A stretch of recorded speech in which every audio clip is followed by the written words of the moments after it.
Ahojte všetci doma, pozdravujem vás. Momentálne sa nachádzam na stanici vo Vilniuse a o hodinu by mal prísť autobus, ktorý ma zoberie do Rigy. Tá istá spoločnosť, malo by to stať 20 eur a veľmi sa už teším. Malý sumár toho, čo sa stalo za posledných 24 hodín. Od 9. do 5. včera som si prešiel celé mesto Vilnius a stálo to naozaj za to. Bolo tam veľa zaujímavých vecí, ktoré u nás na Slovensku nie sú.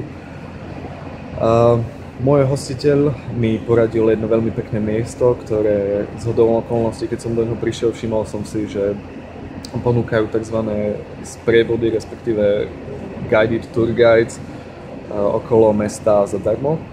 A keď som prišiel o 5. na toto miesto, zistil som, že som jediný, ktorý tam prišiel. Takže som mal vlastného sprievodcu po celom meste, ktorý mi ukázal nové miesta, o ktorých som ani ja sám nevedel za ten čas, čo som tam bol. A povedal mi napríklad mnoho pekných informácií o tom, že v čase najväčšej slávy tohto mesta, toto mesto malo až 40 kostolov, pri počte obyvateľov 40 000, takže jeden kostol na 1000 obyvateľov. A preto je tu naozaj asi viac kostolov ako v celom Vatikáne. A bolo to naozaj pekné. A nakoniec ešte som si ho prišiel tretíkrát so svojím hostiteľom a jeho priateľmi. Takže mám pocit, že som za jeden deň prešiel asi 30-40 km.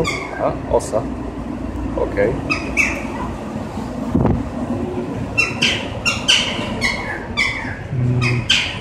A tak teraz momentálne som tu. A to je, myslím, asi všetko. Takže majte sa. Čaute.